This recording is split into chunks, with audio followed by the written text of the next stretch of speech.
राष्ट्रीय स्वयंसेवक संघ जो बात कहता है, व्यक्ति निर्माण से होगा राष्ट्र निर्माण। ये क्या है? राजनीति। संघ बात करता है राष्ट्रनीति। तो संघ का क्या राजनीति में हस्तक्षेप रहता है? 100 वर्ष की इस संघ यात्रा में संघ जब पीछे मुड़ के देखता है तो संघ अपने आप को कैसा पाता है? शाखा क्या है, शाखा कैसे काम करती है, तो शाखा को लगाने के राष्ट्र निर्माण स्वयंसेवक संघ का एक प्रकल्प है जिसमें हमारी महिला शक्ति है। महिला शक्ति का जो प्रकल्प है उसके बारे में मैं थोड़ा जानना चाहूँगा। 1980 का संघ और आज 2025 का संघ, क्या भिन्नता पाई?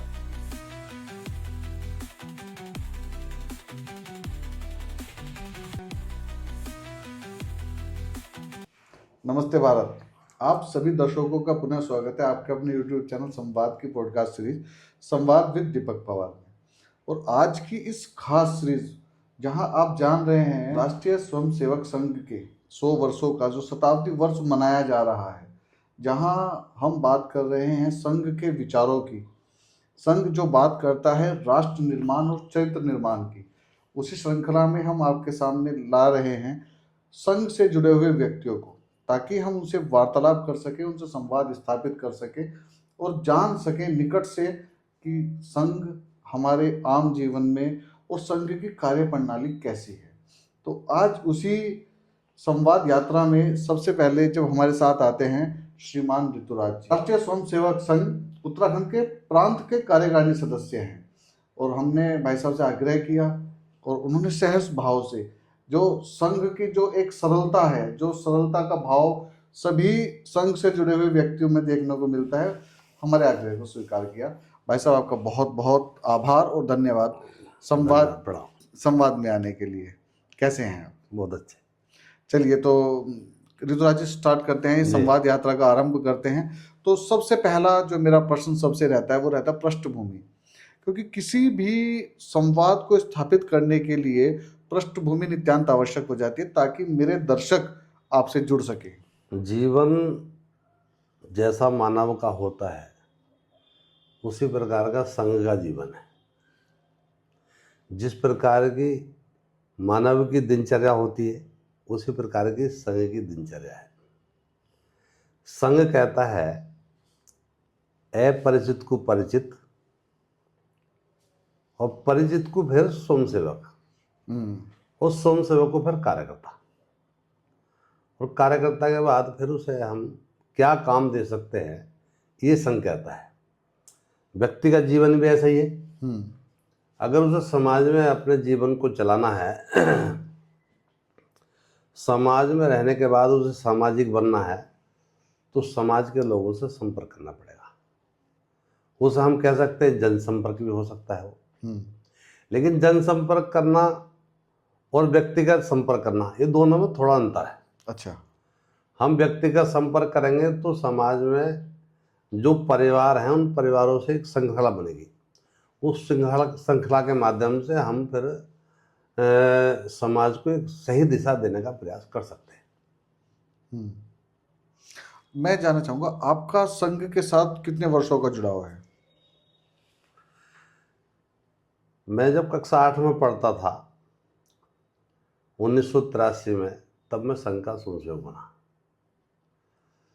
उसी समय राम जन्मभूमि के कई आंदोलन चल रहे थे। तो कई आंदोलनों, गंगा जमुना यात्रा, शिला पूजन और ज्योति, राम ज्योति, उन सब में सक्रिय भूमिका मैंने निभाई। फिर धीरे धीरे कब हम पूरा समय देने वाले कार्यकर्ता बन गए पता ही नहीं लगा। पता ही नहीं चला। हमें भी पता नहीं चला और परिवार को भी पता नहीं चला।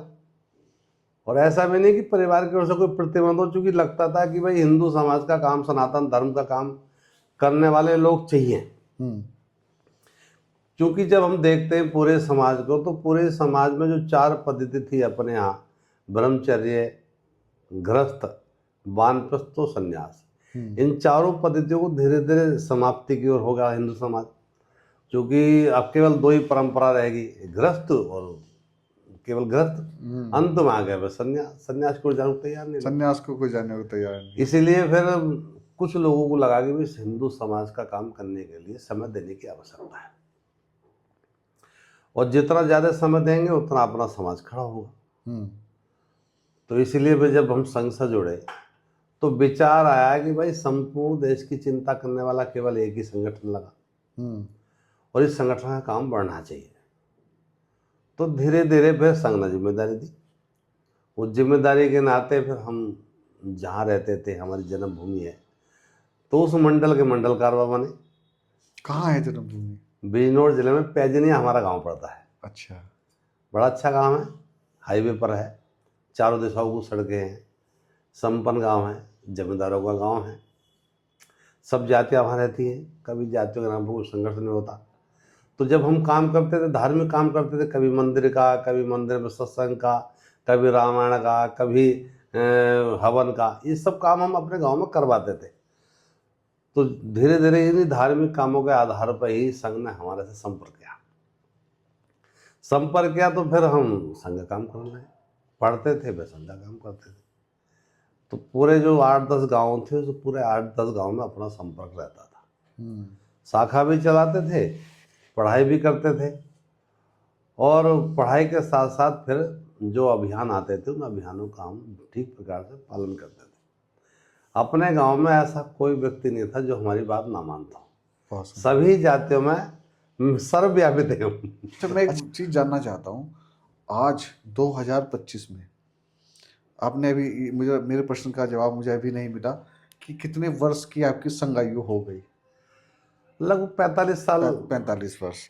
हम 45 वर्ष पीछे जाते हैं, 1980 में आ गए। 1980 का संघ और आज 2025 का संघ, क्या भिन्नता पाई? जब 1980 में संघ का काम था तो कार्यकर्ता सीमित थे, काम भी कम था संघ का, और विचारों को पहचानने वाले लोग भी कम थे।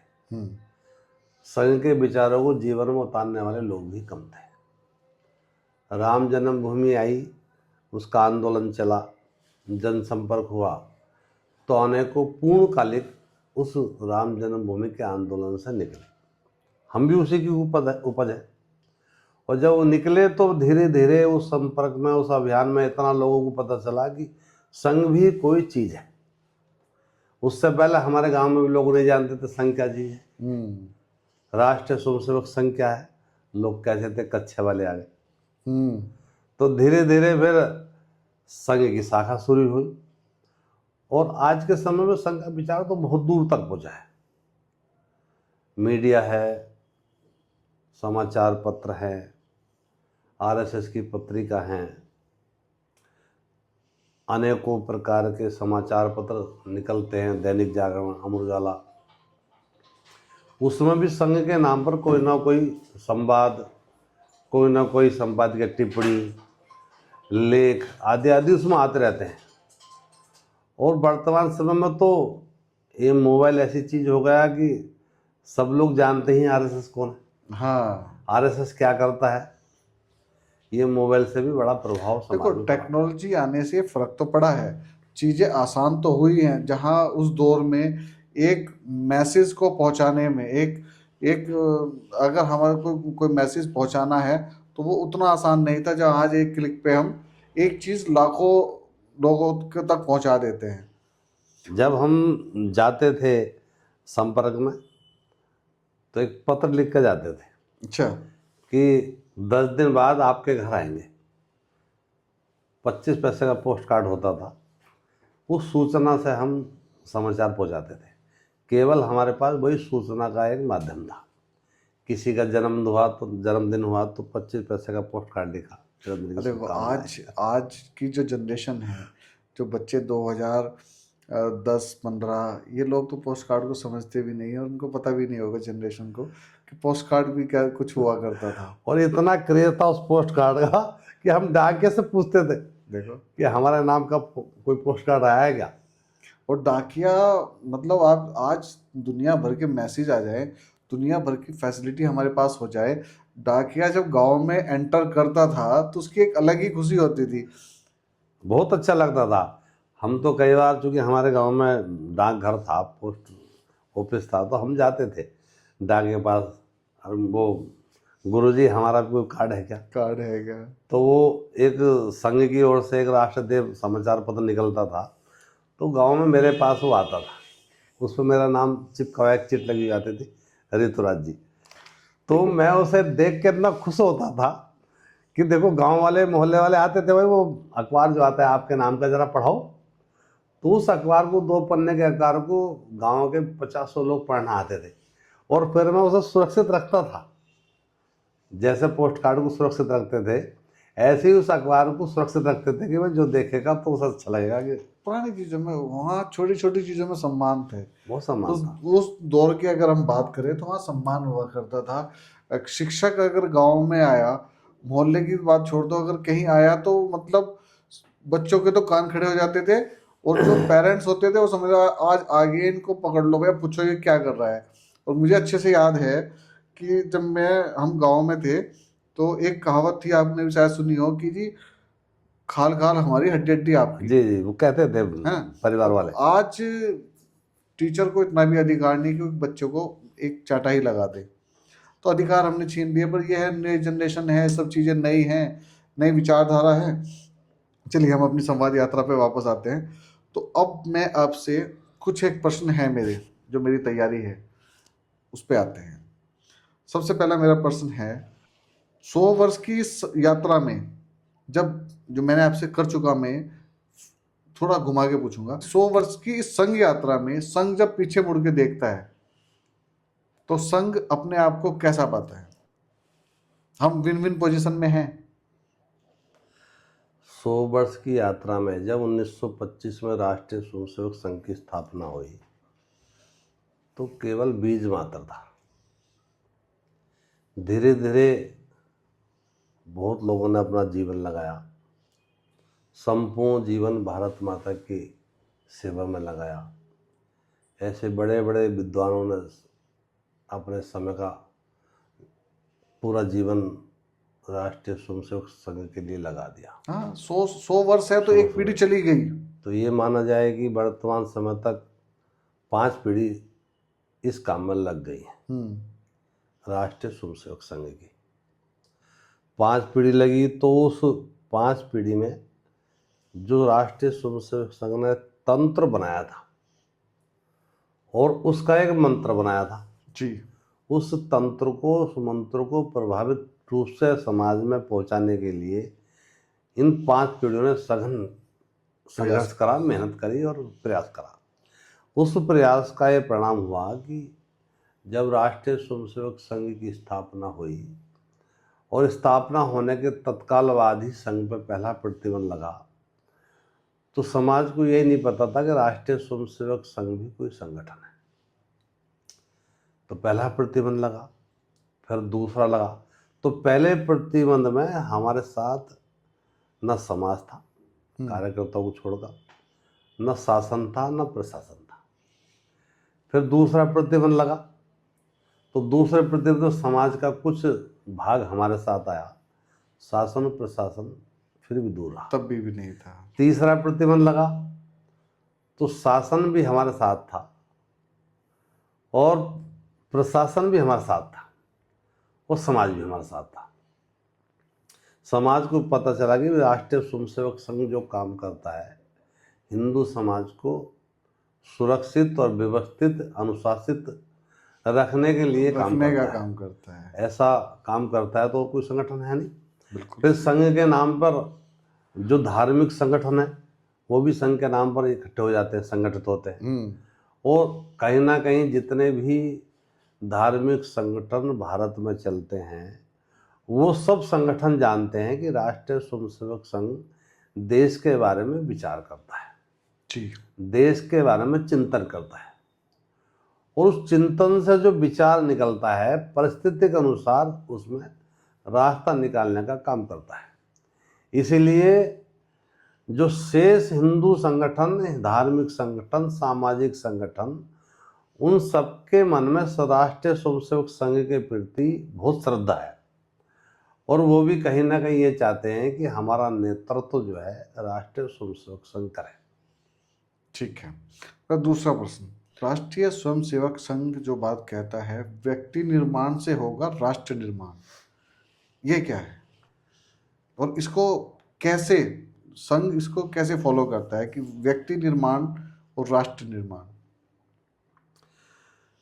व्यक्ति निर्माण की जो परंपरा है वो बहुत धीमी है। जिस प्रकार से संस्कारों की जो शैली है जीवन बिताने के लिए, उसकी गति बहुत धीमी है और कुसंस्कारों की गति बहुत तेज है। जी। जैसे गांव में कोई सज्जन आदमी अच्छा काम करता है तो वो चलता ही नहीं। पहले लोग कहते हुए थे नेकी कर कुएं में डाल, तो बहुत पहले भी से चलता था। लेकिन अब कुछ लोगों ने इसे परिभाषित करा।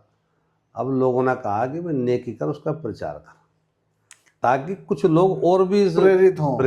बहुत सुंदर। और जब इस प्रेरित होंगे तो अच्छा काम करेंगे, उसका परिणाम भी दिखाई देता है कई बार। इसीलिए राष्ट्रीय स्वयंसेवक संघ ने 1 घंटे की शाखा शुरू करी। अच्छा। जो काम बहुत पहले, अनादिकाल पहले अखाड़ों से होता था कि भाई गांव गांव अखाड़े होते थे, कुश्ती खेली जाती थी, तो उस अखाड़ों से और कुश्ती के मैदान से हनुमान जी जैसे संस्कार लोगों में, बच्चों में पैदा होते थे। ठीक है। धीरे धीरे चूंकि देश हमारा ऐसे लोगों के चंगुल में फंस गया जो ना तो हनुमान जी को मानते थे ना अखाड़ों को मानते थे, तो वो बंद हो गए। लेकिन जब संघ की स्थापना हुई तो उन्होंने एक तंत्र स्थापित करा। उस तंत्र का नाम हुआ शाखा। शाखा के बारे में मैं थोड़ा सा विस्तार में सुनना चाहूँ। शाखा क्या है, शाखा कैसे काम करती है?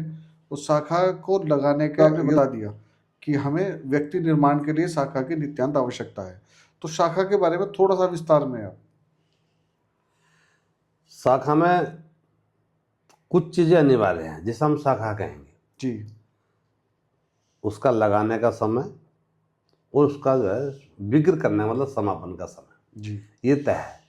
उसका समय सीमा भी तय है। 1 घंटे की शाखा लगती है। उस 1 घंटे में हम भारत माता की प्रार्थना और जो संस्कार वाले खेल हैं, खेल के माध्यम से हम धीमे धीमे कब जी कहना सीख गए तो हमें भी पता नहीं चला। तो शाखा पर जब आते हैं तो सब बोलते हैं कि रामपाल जी, गोपी जी, मुकेश जी, वो सब जी लगा कर बोलते हैं। तो यहाँ ये पता नहीं चलता कौन पिताजी है और कौन पुत्र है, सब जी सब बोलते हैं। तो ये धीरे धीरे वो संस्कार शाखा से शुरू होते हैं। शाखा पर खेल खेले जाते हैं, शाखा पर देशभक्ति गीत गाए जाते हैं, शाखा पर धार्मिक कार्यक्रम होते हैं, कई बार शाखा पर सहभोज होते हैं, शाखा पर समरसता आती है, शाखा हमें समरसता, शाखा हमारी सद्भाव सिखाती है, शाखा पर हमें ये पता नहीं चलता कि कौन किस जाति का है, इसीलिए हम उसके घर भी जाते हैं। पर जैसे शाखा ठीक चलेगी, शाखा पर सब जातियों के लोग आएंगे, उनके हम सब घर जाएंगे, तो फिर घर तक का संपर्क हम करते हैं, तो वहीं से फिर समरसता शुरू होती है। ठीक है। शाखा कितने दिन के अंतराल पे लगाई जाती है? शाखा 24 घंटे में, जो संघ के स्वयंसेवक हैं उन्हें 24 घंटे में एक बार भारत माता की प्रार्थना करनी चाहिए। 24 घंटे में जो एक बार लगती है 1 घंटे के लिए, उसे हम शाखा कहेंगे। जी। अच्छा, अगर राष्ट्रीय स्वयंसेवक संघ का कोई सदस्य नहीं है और कोई शाखा में जाना चाहे, और तो वो शाखा को जाके ज्वाइन कर सकता है? हाँ, केवल दुनिया में यही एक ऐसा संगठन है राष्ट्रीय स्वयंसेवक संघ जहाँ सदस्यता नहीं होती। अच्छा। जहाँ पर कोई फार्म नहीं भरा जाता। बहुत सुंदर। जो शाखा पर चला गया, जिसने ध्वज को प्रणाम कर लिया, क्योंकि राष्ट्रीय स्वयंसेवक संघ किसी व्यक्ति की पूजा नहीं करता, तत्व की पूजा करता है। वो तत्व है हमारा भगवा ध्वज। उस भगवा ध्वज को हम पूजते हैं, उस भगवा ध्वज को ही प्रणाम करते हैं। तो जिसने वो एक बार भगवा ध्वज को प्रणाम कर लिया, ये वन वे ट्रैफिक है। जिसने वो प्रणाम कर लिया फिर वो वापिस नहीं होता, वो हमेशा के लिए, जीवन भर के लिए। जैसे आपने बताया कि कब शाखा में जाते जाते कि कब जी लगाना शुरू कर दिया पता ही नहीं लगा। तो ऐसे ही वो जिसने प्रणाम कर लिया वो हमेशा के लिए कर लिया, वो कभी वापिस हो ही नहीं सकता। सही कहा आप, बहुत सुंदर आपने कहा, ये वन वे ट्रैफिक है, बहुत अच्छी बात है। आज का युवा जो इस बदलते युग में जी रहा है, तो उसको संघ के साथ आप कैसे जोड़ने का प्रयास करेंगे? कई कारण हैं उसके। तो जितने समाज के लोग हैं जो समाज का नेतृत्व करना चाहते हैं, या ये कहें कि जो लोग संगठनों को चलाते हैं, उन सबके सामने एक बड़ी समस्या है कि छोटा परिवार और दुखी परिवार। बड़ा परिवार था तो समाज में एक आध पुत्र जो है वो समाज का काम करता था। समाज का काम करता था। अब पुत्र ही एक है। अब पुत्र एक है तो वो क्या क्या काम करेगा? वो माता की सेवा करेगा, पिताजी की सेवा करेगा, समाज की सेवा करेगा, देश की भक्ति करेगा। वो क्या करे? उसमें से भी जब हम बड़ा परिवार में रहते थे तो कहीं पिताजी के संस्कार, कहीं पिताजी की अच्छी बात लगी, मान ली बाबा जी की लगी अच्छी बात, तो पिताजी ने टॉर्चर करा तो बाबा जी के पैर छू लिए, माता जी ने टॉर्चर करा दादाजी के पास चले गए। एकल परिवार जब से हुए हैं उसका बहुत बड़ा फर्क पड़ा है। तो इन सब चीज़ों पर एकल का भी बड़ा प्रभाव पड़ा है। लेकिन अब परिस्थिति ऐसी प्रकार की है, गांव धीरे धीरे जिस प्रकार से डेवलप हो रहे हैं, शहर बनते चले जा रहे हैं, तो फिर नौकरी करनी तो जगह छोड़ना ही पड़ेगा। तो फिर उसके लिए कई सारे जो प्रकल्प हैं राष्ट्रीय स्वयंसेवक संघ ने शुरू करे। जैसा एक प्रकल्प है सेवा भारती। भाई सेवा के माध्यम से हमें समाज को संगठित करना है, सेवा के माध्यम से हमें समाज को चरित्रवान बनाना है। कुछ महापुरुषों के जीवन को हमें पढ़ने के बाद उन महापुरुषों जैसा अपना जीवन बनाना है।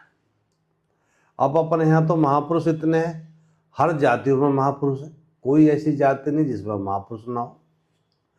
और जब सब जातियों में महापुरुष है तो अगर सब जातियों को अपने महापुरुषों का पता चल जाए कि हमारी जाति का ये महापुरुष है, तो देश टूटता नहीं है, देश जुड़ता है।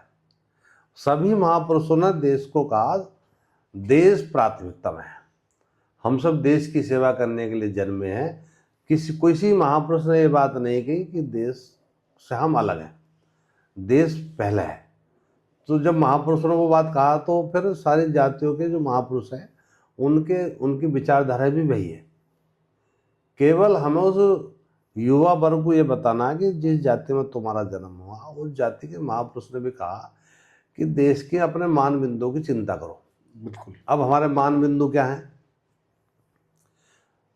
मान बिंदु हमारे हैं हमारे मठ मंदिर, हमारे मान बिंदु हैं हमारा तिलक, हमारे मान बिंदु हैं कलावा, हमारे मान बिंदु हैं जनेऊ, हमारे मान बिंदु हैं माता की बेटी की बहू की मांग में सिंदूर हो, हमारे मान और भी बहुत सारे मान बिंदु में आ जाएंगे। लेकिन सबका पालन हम नहीं कर सकते तो सीमित चीज़ों का हम पालन करते ही हैं। पंडित जी हमारे घर आते हैं तो पूजा करवाते हैं। अब थोड़ा सा कई बार मान बिंदु के आधार पर सिस्टम बदल गया। अब मान बिंदु हमारे क्या गंगा जी नहाना आ जाएंगे, तो उसमें थोड़ा सा मौज मस्ती भी आ जाती है। धार्मिक जो हमारी पहचान है मठ मंदिर, लोग बड़े बड़े मंदिरों में चले जाते हैं। जो सुप्त अवस्था में समाज कुछ समय पहले पहुंच गया था, आज वो अपने गांव के मंदिर की भी चिंता करता है। अपने गांव के मंदिर पे भी दीपक जलना चाहिए, अपने गांव के मंदिर पे भी प्रसाद बंटना चाहिए। आज वो युवा इस विषय में सोचता है। बिल्कुल, निश्चित रूप से। ये केवल हमने ही नहीं करा, इस युवा वर्ग को, इस हिंदू समाज को राष्ट्रीय स्वयंसेवक संघ के संगठन, आर्य समाज, शांति कुंज और भी बहुत सारे संत जो गुरु परंपरा को चलाते हैं, वे सब इस काम को कर रहे हैं। बिल्कुल। और सबको लगता है कि हिंदू समाज को, सनातन धर्म को ठीक करना चाहिए। बिल्कुल सही बात है। तो मेरा अगला प्रश्न है, राजनीति।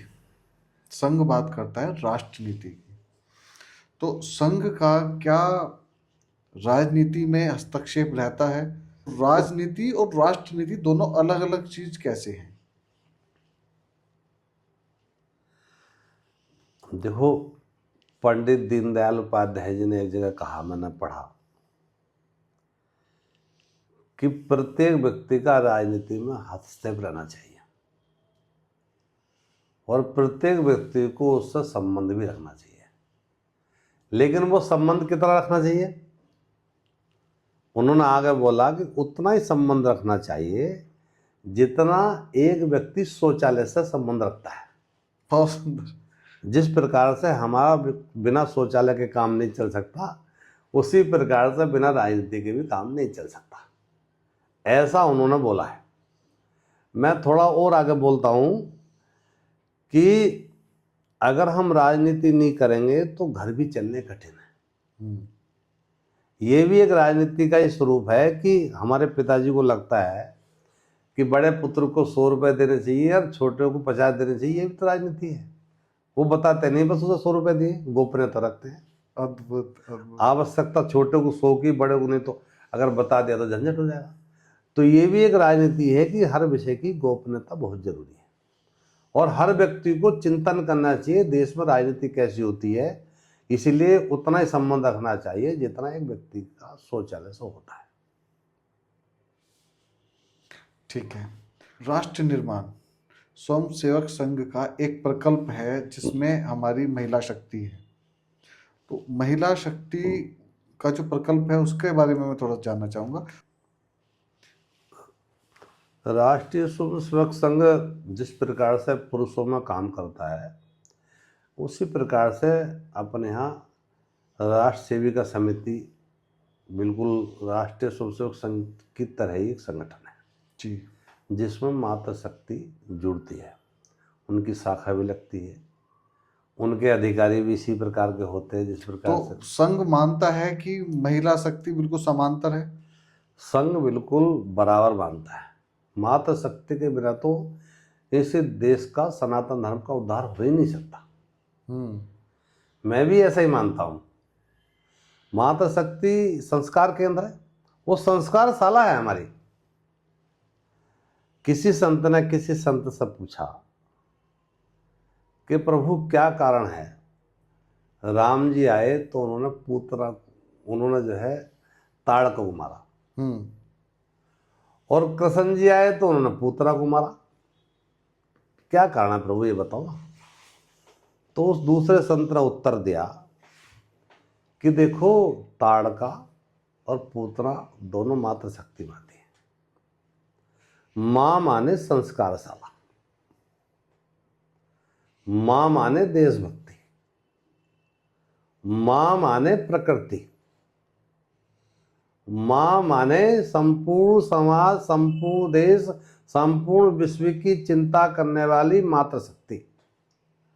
अगर उस मातृ शक्ति के माध्यम से संस्कार के स्थान पर कुसंस्कार मिलते हैं तो फिर भगवान ने भी कहा पहले उस कुसंस्कार को समाप्त करना चाहिए जहाँ कुसंस्कार मिलते हैं। इसलिए राम जी को ताड़का को मानना पड़ा, इसलिए कृष्ण जी को बचपन में ही पूतना को समाप्त करना पड़ा।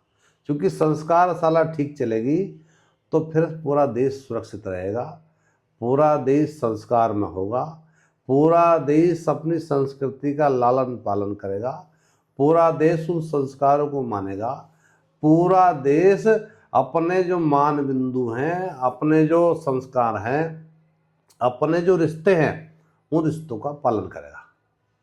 केवल संस्कार शाला ठीक चलनी चाहिए। इसलिए संघ कहता है कि बच्चों को पढ़ाना चाहिए। संघ कहता है कि लड़कियों को, पुत्रियों को बराबर का अधिकार देना चाहिए, लेकिन अंकुश जरूरी है। अगर हम सब पे अंकुश नहीं रखेंगे तो कुछ भी हो सकता है। नहीं, बिना अंकुश के तो कुछ भी नहीं। अगर पतंग को हम उड़ाएं और उसके साथ डोर ना बांधे तो वो उड़ नहीं सकती ना। इसलिए समय समय पर समझाना, ये भी एक अंकुश ही है। समझाना, जानकारी देना और थोड़ा डपटना, ये एक पारिवारिक संस्कार है। ये सब चलते रहते हैं। चलिए, संघ के गौरवशाली 100 वर्ष पे तो आप जो शताब्दी ये वर्ष मना रहे हैं, इस पूरे वर्ष में संघ कैसे कैसे आयोजन करने वाला है? राष्ट्रीय स्वयंसेवक संघ चाहता है कि शाखा से भी और थोड़ा नीचे जाया जाए। अच्छा। तो हमने एक शाखा, एक मंडल में 3 शाखा, संपर्क। तो सबसे पहले हमने विचार करा कि मंडल के स्थान पर संचलन राष्ट्रीय स्वयंसेवक संघ के पूर्ण गणवेश में कार्यक्रम होने चाहिए। पूरा चिंतन करने के बाद कुछ कार्यक्रम तय करे गए। फिर दूसरे राउंड में फिर जनसंपर्क, गृह संपर्क, लोक संग्रह नहीं, गृह संपर्क। संघ उनके घर तक पहुंचेगा। बहुत सुंदर। हम घर घर जाकर संपर्क करेंगे और जितना संपर्क हमने राम जन्मभूमि का आंदोलन के बाद राम मंदिर के लिए संग्रह किया, उनसे भी कहीं अधिक हम जो बच गए उन परिवारों में, उन परिवारों तक भी जाएंगे। ऐसा हमने विचार करा। केवल संगठन के आधार पर सब कार्यकर्ताओं को लगाकर कोई कार्यकर्ता ऐसा नहीं बचना चाहिए। हर काम को हाथ और हर हाथ को काम। सभी कार्यकर्ता इस गृह संपर्क में लग जाएं, लगेंगे, ऐसा सबसे आग्रह है। सबसे मिलते भी हैं, जुलते हैं, सबकी चर्चा होती है और यही हमारा गृह संपर्क दूसरे नंबर पर है। चलिए, अंतिम प्रश्न। माननीय प्रधानमंत्री नरेंद्र मोदी जी 2047 में विकसित भारत का सपना देखते हैं। संघ 2047 में अपने आप को कैसे देखते हैं, संघ की दृष्टि से?